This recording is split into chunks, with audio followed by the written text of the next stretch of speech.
বিকালের একটি মজাদার নাস্তা রেসিপি। হ্যালো এভরিওয়ান, আসসালামু আলাইকুম। সবাই কেমন আছেন? আলহামদুলিল্লাহ, আমরা সবাই অনেক অনেক ভালো আছি।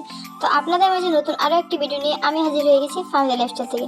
তো চলুন ভিডিওটি শুরু করা যাক। এই যে আমি প্রথম চিংড়ি মাছ নিয়ে নিয়েছি। আজকে আমি বিকেলের নাস্তা হিসেবে চিংড়ি মাছের পকোড়া বানাবো। তো প্রথমে চিংড়ি মাছটা ভালো করে ব্লেন্ডার করে নিয়েছিলাম। তারপরে এখানে পেঁয়াজ, রসুন, আদা বাটা, এই কাঁচামরিচ, তারপরে হলুদের গুঁড়া, মরিচের গুঁড়া, ধনিয়ার গুঁড়া, সাথে কিছু পরিমাণ চালের গুঁড়া নিয়ে ভালো করে পরিমাণ মতো লবণ দিয়ে আমি এখন ভালো করে মেখে নিব। এই পকোড়াটা কিন্তু সন্ধ্যায় নাস্তা হিসেবে খুব ভালো যায়। আর আপনি যে কোনো মেহমান আসলে তারপরে এমনিতে নিজেরাও বাসায় কিন্তু খেতে পারবেন। তো এই যে আমার কিন্তু প্রায় মাখা শেষ। আমি ভালো পরিমাণেরই কাঁচামরিচ দিয়েছিলাম, তারপর লাল মরিচের গুঁড়ো দিয়েছি সাথে টেস্টটা একটু বাড়ার জন্য। তারপর এখানে আমি ভালো করে মেখে 10 মিনিটের জন্য রেখে দিব। আর অবশ্যই যদি আমার ভিডিওটা ভালো লাগে লাইক কমেন্ট শেয়ার করবেন এবং সুন্দর একটি কমেন্ট করে যাবেন। আপনাদের সুন্দর কমেন্ট আমাকে সামনে দিকে এগোতে উৎসাহিত করে। তো চলুন আবার ভিডিওতে যাওয়া যাক। এই যে আমার রেস্ট কিন্তু হয়ে গিয়েছে 10 মিনিট পর আমি এসে পড়েছি এটা বড়া বানানোর জন্য। এই যে দেখতে পাচ্ছেন কিরকম হয়েছে। একদম ডোটা কিন্তু একদম পাতলাও করা যাবে না, আবার একদম ভারীও করা যাবে না।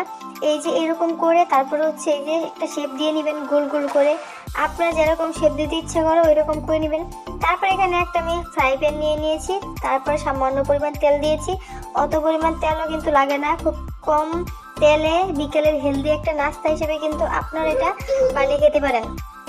তো এই যে আমি তেলের মধ্যে আস্তে আস্তে একদম মিডিয়াম লো হাইটে কিন্তু আমি চুলাটা রেখে দিয়েছিলাম। তারপর এই যে আস্তে আস্তে আমি দিয়ে নিচ্ছি পকোড়াগুলো শেপ দিয়ে।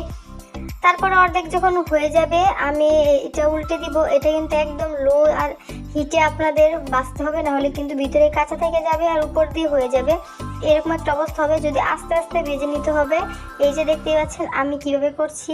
তো এইভাবে করে কিন্তু আপনার বিকেলের নাস্তা হিসাবে একটা আইটেম আপনারা করে নিতে পারেন এবং মেহমানের সামনে বলেন, নিজেদের পারিবারিক প্রোগ্রামে বলেন, তারপরে ফ্যামিলি একসাথে হলে একটা নাস্তা হিসাবে কিন্তু এটা দিতেই পারেন। খুবই মজাদার এবং বাসায় বানানো যেহেতু খুবই হেলদি। তো অবশ্যই বাসায় একদিন সবাই ট্রাই করে দেখবেন কেমন হয় এই চিংড়ি মাছের পকোড়াটা। যদি ভালো লেগে থাকে আমার রেসিপি তাহলে অবশ্যই একটা শেয়ার করে দিবেন, লাইক কমেন্ট করে দিবেন। আর অবশ্যই বলে যাবেন আমার এই রেসিপিটা কেমন লেগেছে আপনাদের কাছে। তো আজকে এই পর্যন্তই। সবাই অনেক অনেক ভালো থাকবেন, অনেক সুস্থ থাকবেন এবং আমাদের জন্য অনেক দোয়া করবেন। সবাইকে আল্লাহ হাফেজ।